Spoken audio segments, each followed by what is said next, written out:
নমস্কার, আজকের এই বিশেষ এবং অত্যন্ত গুরুত্বপূর্ণ বিশ্লেষণে আপনাদের সবাইকে স্বাগত।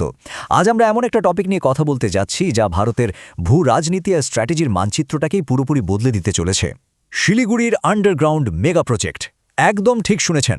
আমরা আজ গভীরে গিয়ে পুরো বিষয়টার খুঁটিনাটি আলোচনা করব যে ছাত্রছাত্রী থেকে শুরু করে শিক্ষক কাউকেই চ্যাপ্টারটা বোঝার জন্য আর অন্য কোথাও যাওয়ার কোনো দরকারই পড়বে না। চলুন সোজাসুজি মূল বিষয়ে ঢোকা যাক। আজকের আলোচনার রোডম্যাপটা একদম পরিষ্কার। প্রথমেই আমরা দেখব উত্তরবঙ্গের সাম্প্রতিক রাজনৈতিক ফলাফল কিভাবে গেম চেঞ্জার হয়ে উঠল। তারপর সরাসরি ঢুকব আমাদের মূল আকর্ষণ শিলিগুড়ি আন্ডারগ্রাউন্ড রেল প্রকল্পে।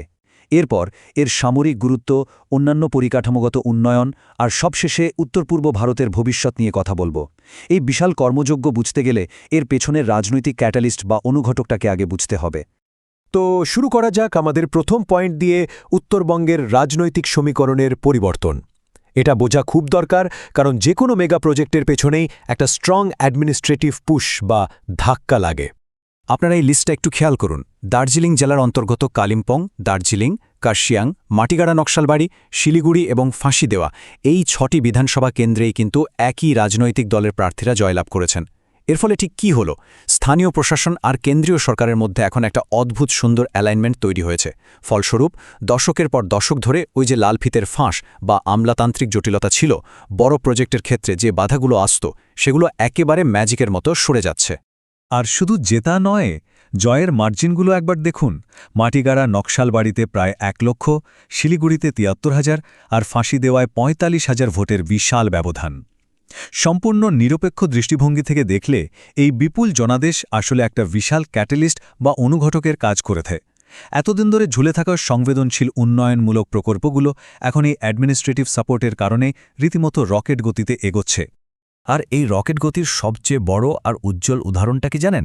সেটা নিয়েই আমাদের দ্বিতীয় পর্ব, শিলিগুড়ি আন্ডারগ্রাউন্ড রেল প্রজেক্ট। মাত্র কয়েক মাস আগে স্বয়ং রেলমন্ত্রী এর ঘোষণা করেছেন, আর কাজ এগোচ্ছে অবিশ্বাস্য স্পিডে।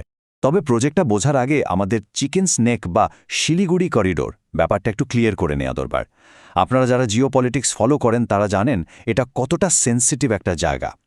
পশ্চিমবঙ্গের এই সরু জায়গাটার একদিকে মানে দক্ষিণে রয়েছে বাংলাদেশ আর উত্তরে রয়েছে চীন।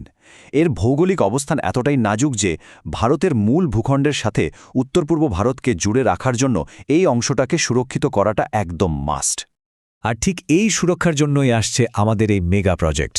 ভাবুন তো, মাটির তলা দিয়ে ৩৪ কিলোমিটার লম্বা একটা রেল নেটওয়ার্ক তৈরি হচ্ছে।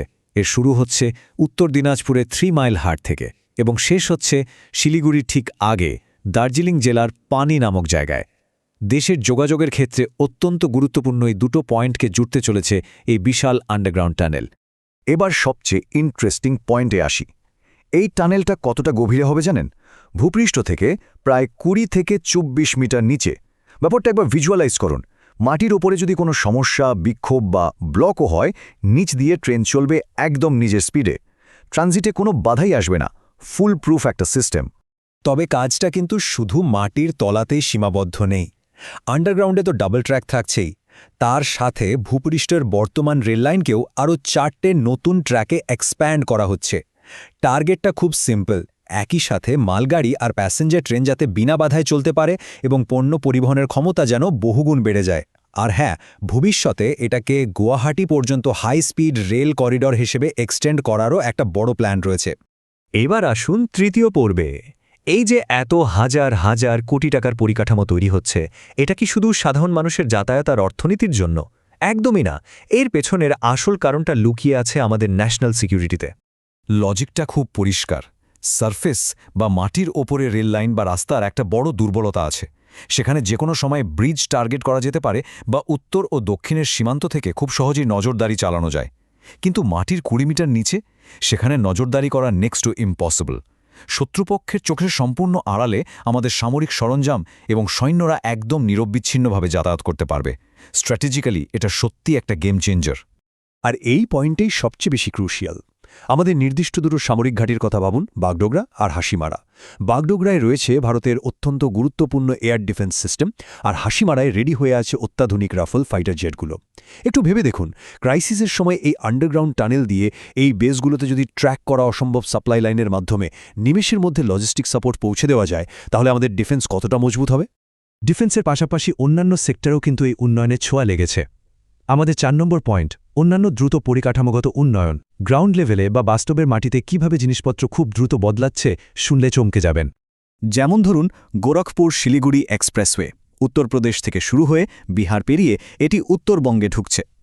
এই মেগা হাইওয়ে প্রজেক্টটা বহুদিন ধরে আটকে ছিল, কিন্তু এখন ওই যে বললাম পলিটিক্যাল অ্যালাইনমেন্ট আর সদিচ্ছা, 3টি রাজ্যেই কাজের গতি বেড়ে যাওয়ায় এই প্রজেক্টটাও ইনস্ট্যান্টলি ফাস্ট ট্র্যাক হয়ে গেছে এবং জোর কদমে কাজ চলছে। প্রশাসনিক পরিবেশ যে কতটা বদলে গেছে তার একটা মজার অথচ বেশ সিরিয়াস উদাহরণ দিই আপনাদের। শিলিগুড়ির কাছে ফুলবাড়িতে একটা বেআইনি টোল প্লাজা চলত। বিশ্বাস করবেন কিনা জানি না, যেদিন ইলেকশনের রেজাল্ট বেরোলো ঠিক সেই দিন সন্ধ্যায় কারোর কোনো বড় নির্দেশ ছাড়াই ওই বেআইনি টোল প্লাজা নিজে থেকেই তাদের সমস্ত কাজকর্ম একেবারে ম্যাজিকের মতো বন্ধ করে দেয়। বুঝতেই পারছেন প্রশাসনিক হাওয়ার গতিপথ এখন কোন দিকে। এসব তো গেল বর্তমানের কথা। এবার আমাদের পঞ্চম এবং শেষ পর্বে আমরা দেখব এই পুরো ব্যাপারটার লং টার্ম ইম্প্যাক্ট বা দীর্ঘমেয়াদী প্রভাব কী হতে চলেছে, অর্থাৎ উত্তর পূর্ব ভারতের ভবিষ্যৎ ঠিক কেমন হবে। এতদিন নর্থ ইস্টের সাথে যোগাযোগ আরও সহজ করার জন্য আমরা অনেক ক্ষেত্রেই বাংলাদেশের ট্রানজিট রুটের দিকে তাকিয়ে থাকতাম, কিন্তু এই শিলিগুড়ি করিডোর আর আন্ডারগ্রাউন্ড রেল প্রজেক্ট পুরো সমীকরণটাই বদলে দিচ্ছে। এখন আমরা একটা সম্পূর্ণ স্বাধীন, আত্মনির্ভরশীল এবং সুরক্ষিত লাইফলাইন তৈরি করছি, যার জন্য আমাদের অন্য কোনো দেশের উপর বিন্দুমাত্র নির্ভর করতে হবে না। সব মিলিয়ে বিষয়টা দাঁড়াচ্ছে এটাই যে নতুন এই রাজনৈতিক এবং প্রশাসনিক বাস্তবতা ওই পুরনো ঐতিহাসিক লাল ফিতের ফাঁসকে পুরোপুরি সরিয়ে দিচ্ছে। এখন খুব দ্রুত জমি অধিগ্রহণ হচ্ছে, সিকিউরিটি ক্লিয়ারেন্স মিলছে নিমেষে, আর ইনফ্রাস্ট্রাকচারের অ্যাপ্রুভালও পাওয়া যাচ্ছে কোনো রকম বাধা ছাড়াই। এই শক্তিশালী প্রশাসনিক সাপোর্ট কিন্তু আগামী দিনে ওই অঞ্চলে অভূতপূর্ব শিল্প ও পরিকাঠামোগত বিনিয়োগের পথ প্রশস্ত করছে। আজকের আলোচনা শেষ করার আগে আপনাদের সবার কাছে একটা প্রশ্ন রেখে যাই। এই যে 34 কিলোমিটার লম্বা একটা ভূগর্ভস্থ দুর্গ তৈরি হচ্ছে, এটা কিভাবে ভারতের উত্তর পূর্ব অঞ্চলের অর্থনৈতিক এবং কৌশলগত ভাগ্যকে চিরকালের মতো বদলে দেবে বলে আপনারা মনে করেন? একটু ভেবে দেখবেন। আর হ্যাঁ, আজকের এই অসাধারণ এবং তথ্যসমৃদ্ধ বিশ্লেষণটি অত্যন্ত নিখুঁতভাবে তৈরি করার পেছনে যার অবদান সবচেয়ে বেশি, আমি তাকে আন্তরিকভাবে কৃতজ্ঞতা জানাচ্ছি। শ্রদ্ধেয় শুভদীপ সিনহা মানে শুভদীপ সিংহ স্যারকে। ওনার গাইডেন্স ছাড়া এতটা ডিটেল স্টাডি আমাদের পক্ষে তুলে ধরা হয়তো সম্ভব হতো না। তো জ্ঞান অন্বেষণে এই যাত্রা এভাবেই অব্যাহত থাকুক। আজকের মতো এখানেই শেষ করছি। দেখা হবে পরের কোনো দারুণ ইন্টারেস্টিং বিশ্লেষণে।